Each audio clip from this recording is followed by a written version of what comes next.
বিসমিল্লাহির রহমানির রহিম। ঢাকা শিক্ষা board laboratory school and college কর্তৃক আয়োজিত অনলাইন ক্লাসে আমি তোমাদের সঙ্গে আছি জোবাইদা আক্তার।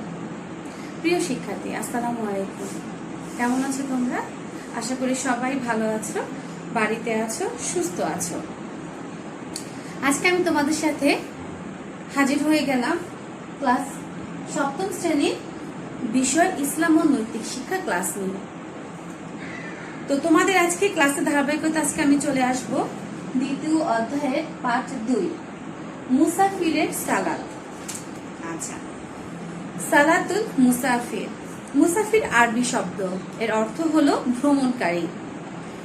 কমপক্ষে 48 মাইল দূরবর্তী কোনো স্থানে যাওয়ার নিয়তে কোনো ব্যক্তি বাড়ি থেকে বের হলে শরীয়তের পরিভাষায় তাকে মুসাফির বলে। তাহলে কতটুকু পরিমাণ দূরত্ব থাকতে হবে? 48 মাইল। কোনো ব্যক্তি যদি 48 মাইল দূরবর্তী আমাদের কোথাও জানি বা ভ্রমণ করে, তাহলে সে কি নামে অভিহিত হবে? মুসাফির। এবার আসে মুসাফির থাকা অবস্থায় কিছু সালাত আছে, যেটা আমরা যেভাবে নামাজ সালাত আদায় করে থাকি। যে ব্যক্তি বা যিনি, আজকে আমি এখানে আছি, হয়তো বা কালকে আমরা 48 মাইল দূরে কোথাও যেতে প্রয়োজন হতে পারে, তখন কি হয়ে যাব? আমি মুসাফির হয়ে যাব। সেক্ষেত্রে আমার সালাতটা কি হবে, সেটাই আজকে আমাদের আলোচনার বিষয়। এমন ব্যক্তি গন্তব্যস্থলে পৌঁছে কমপক্ষে 15 দিন অবস্থানের নিয়ত না করা পর্যন্ত তার জন্য মুসাফিরের হুকুম প্রযোজ্য হবে। মানে এখন তুমি যদি কোথাও যাও, যদি তোমাদের প্ল্যান থাকে যে না 15 দিনের বেশি থাকতে হবে, তাহলে কিন্তু তুমি মুসাফির হিসেবে গণ্য হবে না। যদি এরকম হয় যে 15 দিনের মধ্যে, হতে পারে 3 দিন, 4 দিন, 5 দিন, 7 দিন, 10 দিন, 12 দিন, এরকম, মানে মোট কথা 15 দিনের মধ্যে যদি তুমি সেখানে অবস্থান করো, তাহলে তুমি মুসাফির হিসেবে গণ্য হবে। শরীয়তে মুসাফিরকে সংক্ষিপ্ত আকারে সালাত আদায়ের সুযোগ দেওয়া হয়েছে। এই সংক্ষিপ্তকরণকে আরবিতে কসর বলা হয়। কসর, এটা একটি আরবি শব্দ। দেখো, আমরা এই শব্দটা এখানে নতুন শিখেছি, কসর। আচ্ছা, তাহলে কি হলো? সালাতুল মুসাফির, মুসাফির শব্দের অর্থ হলো কি? ভ্রমণকারী। এবং আমাদের সেই কতটুকু দূরবর্তী স্থানে যেতে হলে আমি মুসাফির হিসেবে আমরা গণ্য হব? 48 মাইল। আর এই অবস্থায় সালাতকে যে সংক্ষিপ্তকরণ করতে হয়, এই সংক্ষিপ্তকরণ সালাতকে বলা হয় কসর। মুসাফির অবস্থায় জোহর, আসর ও এশার ফরজ সালাতে কসর করতে হয়। যেমন আল্লাহ তাআলা বলেন, যখন তোমরা ওয়াইজা যারাবাতুম ফিল আরদে ফালাইসা আলাইকুম জুনাহুন আন তাকসুরু মিনাস সালাত। যখন তোমরা দেশ বিদেশে সফর করবে, তখন সালাত সংক্ষিপ্ত করলে তোমাদের কোনো দোষ নেই। সূরা আন-নিসা আয়াত 101। কোরআনের বাণী, কিন্তু এটা কিন্তু তোমার আমার কথা নয়, এটা হচ্ছে কোরআনের আয়াত। মুসাফিরের জন্য কসর সালাত আদায় করার অনুমতি আল্লাহ তাআলার এক বিশেষ অনুগ্রহ। অনুগ্রহ মানে হচ্ছে আল্লাহ তাআলাকে একটা দয়া। কারণ মানুষ যখন দূরে কোথাও ভ্রমণ করে যায়, তখন তার ওই জায়গা বা তার শারীরিক অবস্থা দেখা যাচ্ছে যে সেটা সে নর্মাল বা থাকে না, স্বাভাবিক অবস্থায় থাকে না। তখনই তার এই কাজের মধ্য দিয়ে আল্লাহ পাক কি করছে? তার সালাতকে তার জন্য সহজ করে দিয়েছেন। সেটা হলো এই কসরের মধ্য দিয়ে। এই অনুগ্রহের গুরুত্ব সম্পর্কে মুহাম্মদ সাল্লাল্লাহু আলাইহি ওয়াসাল্লাম বলেন, এটি একটি সাদাকা যে আল্লাহ তাআলা তোমাদের মানে মুসাফিরদের দান করেছেন। এই সাদাকা তোমরা গ্রহণ করো। বুখারী ও মুসলিম। এখন এই অবস্থায় কেউ যদি আবার চিন্তা করে, না আমি মুসাফির হলেও আমি পরিপূর্ণ নামাজ আদায় করব না, তা কিন্তু হবে না। বরঞ্চ দেখা যাবে যে তার উপর যে মুসাফির থাকা অবস্থায় যে বিধান আছে, তাকে সেই বিধানই অনুসরণ করে যেতে হবে। এবার আসো মুসাফির সালাত আদায়ের নিয়ম। 4 রাকাত বিশিষ্ট, অর্থাৎ জোহর, আসর ও এশার ফরজ সালাত মুসাফির ব্যক্তি 2 রাকাত করে আদায় করবে। মানে 4 রাকাতের জায়গায় আদায় করবে কয় রাকাত করে? 2 রাকাত করে। মানে বাকি 2 রাকাত আর আদায় করতে হবে না। ফজর, মাগরিব ও বিতের নামাজে কোনো কসর নেই, কারণ ফজরের তো আছেই 2 রাকাত নামাজ। সেখান থেকে আর তোমার কি অংশ তুমি কাটবে? 2 রাকাত নামাজ পড়তে তো অত কারো অসুবিধা হওয়ার কথা নেই। মাগরিবের ক্ষেত্রেও তাই, কারণ মাগরিবের নামাজও 3 রাকাত, বেতেরেরও অবস্থা তাই। এগুলো পুরোপুরি আদায় করতে হবে। আল্লাহ দেওয়া সকল সুযোগ সুবিধা খুশি মনে গ্রহণ করা উচিত। কাজে কোনো মুসাফির ব্যক্তি যদি ইচ্ছে করে জোহর, আসর বা এশার ফরজ সালাত 4 রাকাতই আদায় করে, তবে আল্লাহ দেওয়া সুযোগ না গ্রহণ করার কারণে সে গুনাহগার হবে। মানে আল্লাহ তোমাকে সুযোগ দিয়েছে, তোমার জন্য বিধান নাজিল হয়েছে, তুমি কেন সেটা আদায় করবে না? ওই যে আমি তোমাদের বললাম যে কেউ যদি মনে করে যে না আমি 4 রাকাতে পড়তে পারবো না, তোমার ইচ্ছে করে তো বিধিবিধান চলবে না, তোমার ইচ্ছে করে ইসলাম চলবে না, তোমার ব্যক্তিগত মতামতে ইসলাম চলবে না। যেটা বিধান দেওয়া আছে, তুমি এখন মুসাফির আসছো, তাহলে তোমাকে কি করতে হবে? 4 রাকাতের জায়গায় 2 রাকাতই ফরজ নামাজ আদায় করতে হবে। কিন্তু ইমাম যদি মুকিম হয় তাহলে সেই ইমামে অনুসরণ করে পূর্ণ সালাত আদায় করবে। সফর একটি কষ্টকর বিষয়, তাই আল্লাহ তার বান্দার উপর সালাত সংক্ষিপ্ত করার অনুমতি দিয়েছে। আচ্ছা, তারপর আসো, এবার আমরা চলে আসব রুগ্ন ব্যক্তির সালাত। রুগ্ন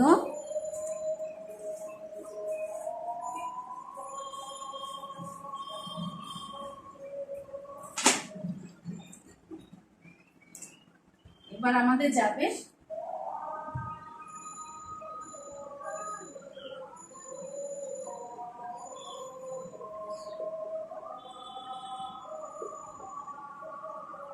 সালাতুল মারিদ। এটা হলো রুগ্ন। রুগ্ন মানে হলো অসুস্থ।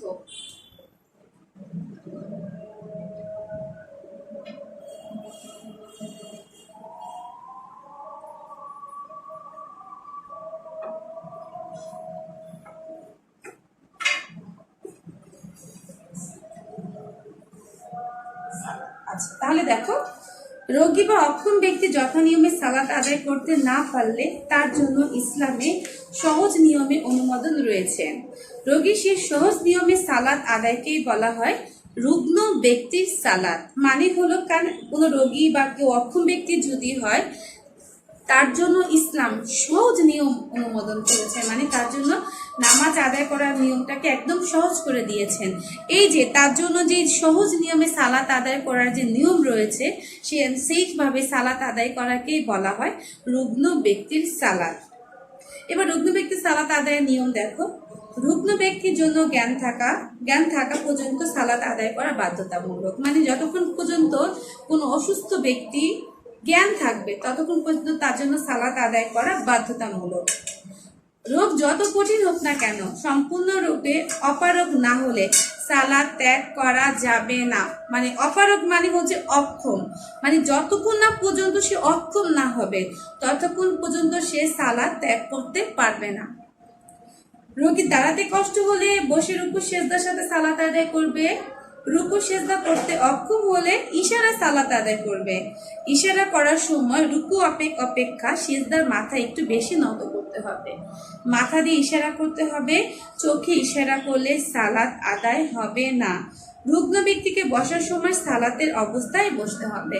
এখন যদি দেখো তুমি যে রুগ্ন বা অসুস্থ ব্যক্তি, সে যদি তোমার দাঁড়িয়ে নামাজ না পড়তে পারে, বসে পড়বে। এবং সে যদি বসে ভাবে না পড়তে পারে তাহলে সে কি করবে? ইশারা নামাজ পড়বে। ইশারা নামাজ পড়ার সময় যে মাথা দিয়ে ইশারা করবে, তো সেক্ষেত্রে সে যখন রুকু করবে, রুকু করার চাইতে সিজদা করার সময় তার মাথাটা আরো বেশি নত করবে। তাহলে রুকু এবং সিজদার মাঝে পার্থক্যটা বোঝা যাবে। আর অবশ্যই চোখ ইশারা করা যাবে না, মাথা দিয়ে ইশারা করতে হবে। আর রোগ যদি সে বসতে পারে, যদি রোগী বসা যায়, তাহলে তাকে কি করতে হবে? নামাজের মতো করে তাকে বসায় দিতে হবে। যদি রোগী এতই দুর্বল হয় যে সে বসে থাকা সম্ভব নয়, তবে কিবলার দিকে পা দুটি রাখতে হবে। পা সোজা না রেখে হাঁটু উঁচু করে রাখতে হবে এবং মাথার নিচে বালিশ বা এ জাতীয় কিছু জিনিস রেখে মাথা একটু উঁচু করে রাখতে হবে।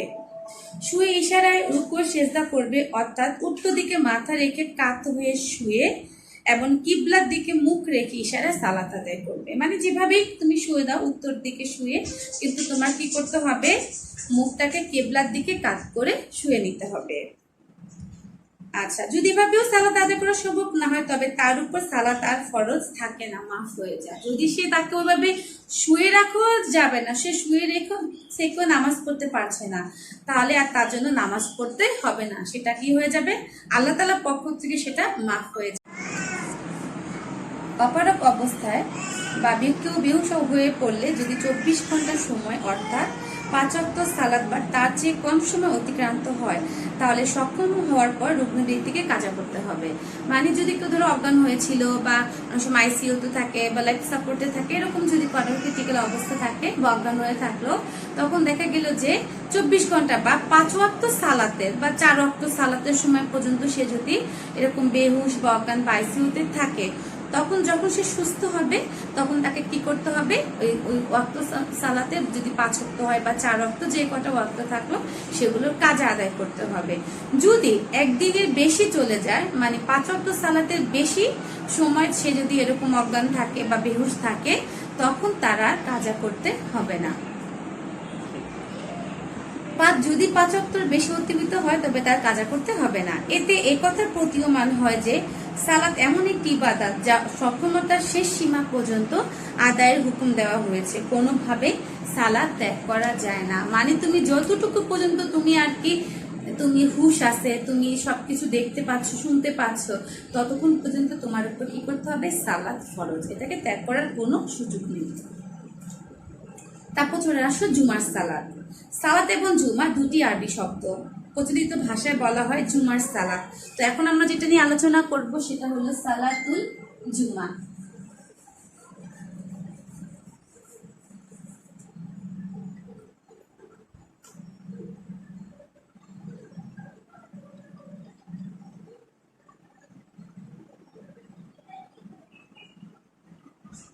সালাতুল জুমাতি, জুমার সালাত।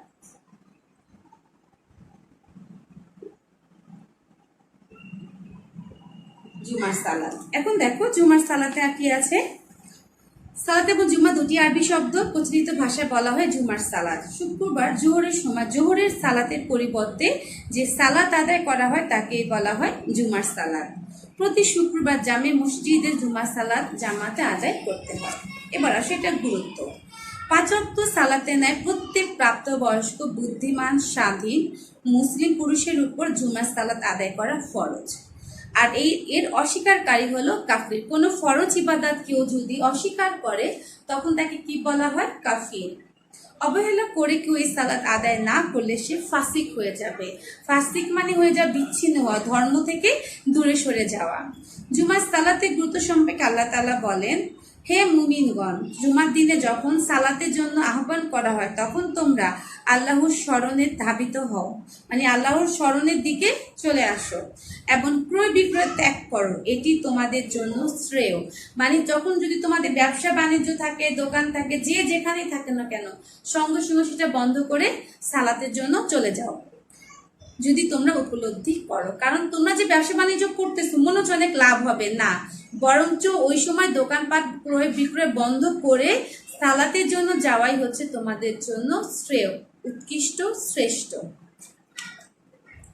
জুমা দিন সপ্তাহে উত্তম দিন। এদিন আদম আলাইহিস সালামকে সৃষ্টি করা হয়, এদিনে তার তওবা কবুল হয়, এদিনই কিয়ামত সংঘটিত হবে, এদিন দোয়া কবুলের উত্তম দিন। এ প্রসঙ্গে রাসূল সাল্লাল্লাহু আলাইহি ওয়াসাল্লাম বলেন, যে ব্যক্তি শুক্রবারে গোসল করে যথাসম্ভব পবিত্র হয়ে সুগন্ধি লাগিয়ে জুমার সালাত আদায়ের জন্য মসজিদে যায়, মসজিদে গিয়ে কাউকে কষ্ট না দিয়ে যেখানে জায়গা পায় সেখানেই বসে যায়, যথাসম্ভব সালাত আদায় করে এবং নীরবে বসে মনোযোগ সহকারে খুতবা শোনে, আল্লাহ তাআলা তার বিগত জুমা হতে এই জুমা পর্যন্ত সকল গুনাহ মাফ করে দেন। এখানে কথা আছে সগীরা গুনাহ, বড় গুনাহ তো তওবা ছাড়া মাফ হবে না। এটা কি হয়, ছোট ছোট যে গুনাহগুলো আমরা করে থাকি, অনেক সময় জেনে করি, অনেক সময় অজান্তেই করে ফেলি, সেই গুনাহগুলো কি হয়ে যায়, মাফ হয়ে যায়। বুখারী শরীফ। জুমার সালাত আদায় না করলে ইসলামে কঠোর শাস্তির বিধান রয়েছে। যেমন মুহাম্মদ সাল্লাল্লাহু আলাইহি ওয়াসাল্লাম বলেন, যে ব্যক্তি ইচ্ছা করে পরপর 3 জুমা ত্যাগ করে তার অন্তরে মোহর মেরে দেওয়া হয়, মোহর মানে হচ্ছে সিল মেরে দেওয়া হয়, এবং তার অন্তরকে মুনাফিকের অন্তরে পরিণত করে দেওয়া হয়। তিরমিজি। জুমা সালাত আদায়ের নিয়ম, প্রথমে মসজিদে গিয়ে তাহিয়াতুল উজু, মানে উজু করবে, মানে আমরা নামাজের জন্য যে উজুটা করি পবিত্র হওয়ার উজু। দুখুলুল মসজিদ, মানে মসজিদে প্রবেশ করার পর 2 রাকাত করে, মানে নফল, এটা আসলে এটা হচ্ছে তুমি যদি পড়ো অবশ্যই সহবাস না করলে কোনো গুনাহ নাই।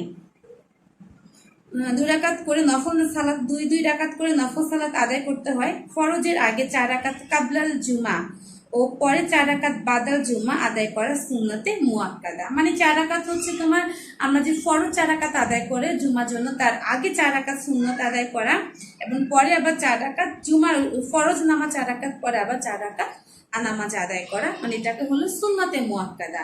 প্রথমে 4 রাকাত, তারপরে তো হচ্ছে জোহরের বা জুমার নামাজ যেটা পড়বো সেটা, তারপরে আবার 4 রাকাত। জুমার সালাতের জন্য 2টি আজান দেওয়া হয়। প্রথম আজান মসজিদের বাইরে মিনারে, দ্বিতীয়টি মসজিদের ভিতরে ইমাম সাহেব খুতবা দিতে মিম্বরে বসতে দেওয়া হয়। জুমা 2 রাকাত ফরজের পূর্বে ইমাম সাহেব মুসল্লিদের উদ্দেশ্যে মিম্বরে দাঁড়িয়ে খুতবা দেন। মুসল্লিদের খুতবা শোনা ওয়াজিব। এই সময় কথা বলা, অনর্থক কিছু করা নিষিদ্ধ। খুতবা শেষ ইমামের সাথে 2 রাকাত ফরজ সালাত অন্যান্য ফরজ সালাতের ন্যায় আদায় করতে হয়। জুমার ফরজের জন্য জামাত শর্ত, জামাত ছাড়া জুমার সালাত হয় না। কোনো কারণে জুমাতে অংশগ্রহণ করতে না পারলে জোহরের সালাত আদায় করতে হয়। কাজে জুমার সালাত জোহরের সময়ই পড়তে হবে। মানে কথা হলো, তাহলে দেখো খুতবা শেষ ইমামের সাথে কি করতে হবে, 2 রাকাত ফরজ সালাত অন্যান্য ফরজ সালাতে নেই আদায় করতে হবে। তো জুম্মার ফরজের জন্য জামাত হলো শর্ত, মানে আমরা কাবলা জুমা যেটা হলো জুমার আগে 4 রাকাত, বাদাল জুমা মানে হলো জুমার নামাজের পরে 4 রাকাতের কথা বলা হয়েছে। 4 রাকাত আদায় করা হলো কি তোমার হচ্ছে সুন্নতে মুআক্কাদা। আর হলো মাঝখানে কি করতে হবে, ইমাম সাহেবের সাথে তোমার এই যে আমরা জুমার নামাজ আদায় করে নিতে হবে। এবার আসি সামাজিক শিক্ষা। জুমা সালাতে এলাকার লোকজন একত্রিত হয়, পরস্পর দেখা সাক্ষাৎ হয় এবং কুশলাদি বিনিময়ের সুযোগ হয়। সুখে দুঃখে একে অন্যের সাহায্য সহযোগিতা করার সুযোগ হয়। ইমামের পিছনে সব ধরনের হিংসা বিদ্বেষ ভুলে গিয়ে কাঁধে কাঁধ মিলিয়ে মুসল্লিগণ সালাত আদায় করে। ফলে সকলের মাঝে সম্প্রীতি, ভালোবাসা ও ভ্রাতৃত্ব গড়ে ওঠে। মুসলিম ঐক্য আরো সুদৃঢ় হয়। তার মানে কি, জামাতে সালাত আদায় করলে তোমার সাথে বিভিন্ন এলাকার লোকদের সাথে দেখা হয়, তার কুশলাদি বিনিময় করা হয়, তাদের মধ্যে কি হয়, একটি ভ্রাতৃত্ব সম্প্রীতি বন্ধন তৈরি হয়। সপ্তাহে একবার মিলিত হওয়া ও নেতার আদেশ নিষেধ শুনে তা মেনে চলে এক অনুপম আদর্শ প্রকাশিত হয় জুমার সালাতে। ওদিন যে যখন ইমাম সাহেব খুতবা দেন, উনি অনেক নীতিমূলক বাক্য বলেন, আমাদের চলার পথে আদর্শ হিসাবে কি কি করণীয় সে সম্পর্কে উনি আমাদের একটা দিক নির্দেশনা দেন। তো সেগুলো শুনে সেটাকে পালন করাও কি একটি জুমার একটি অন্যতম একটি দৃষ্টান্ত। গোসলের মাধ্যমে পবিত্রতা ও পরিষ্কার পরিচ্ছন্নতা হওয়া, যথাসম্ভব পরিষ্কার কাপড় পরিধান করা ও প্রথম কাতারে বসার মানসিকতা বৃদ্ধি পায়, মন প্রফুল্ল থাকে। মানে ওদিন কে আগে যাবে, কে সামনে যে বসতে পারবে কাতারে এবং খুব ভালো করে ইমামের খুতবাগুলো শুনবে, এই যে একটা প্রতিযোগিতা তৈরি হয় একটা জুমার সালাত, এটা একটা বিশেষ দিন। এবং জুমার সালাতের সাথে কিন্তু আমাদের এই শুক্রবারটা কিন্তু আমরা যদি বলি, এই শুক্রবার একটা যদি সপ্তাহের প্রতিটা দিনই উত্তম, তবে এই জুমার সালাত আছে বলেই হয়তো শুক্রবারের দিনটাকে একটা অন্যরকম দিন বা এটার মর্যাদাও অন্যান্য দিনে চাইতে একটু বেশিই মনে হয়। এবং এই দিন কিন্তু আমরা এর আগেও বললাম যে এই দিনে কিন্তু আদম আলাইহিস সালামকে সৃষ্টি করা হয়েছিল, এই দিনে তোমার কিয়ামত সংঘটিত হবে এবং এই দিনে কিন্তু দোয়া কবুল হওয়ার একটি দিন। তো এই হলো আমাদের আজকের আলোচ্য বিষয়। তো আজকে এই পর্যন্তই থাকুক, আমার নেক্সট ক্লাসে আমরা পরবর্তী বিষয় নিয়ে আলোচনা করব। সবাই ভালো থাকো, সুস্থ থাকো, আল্লাহ হাফেজ।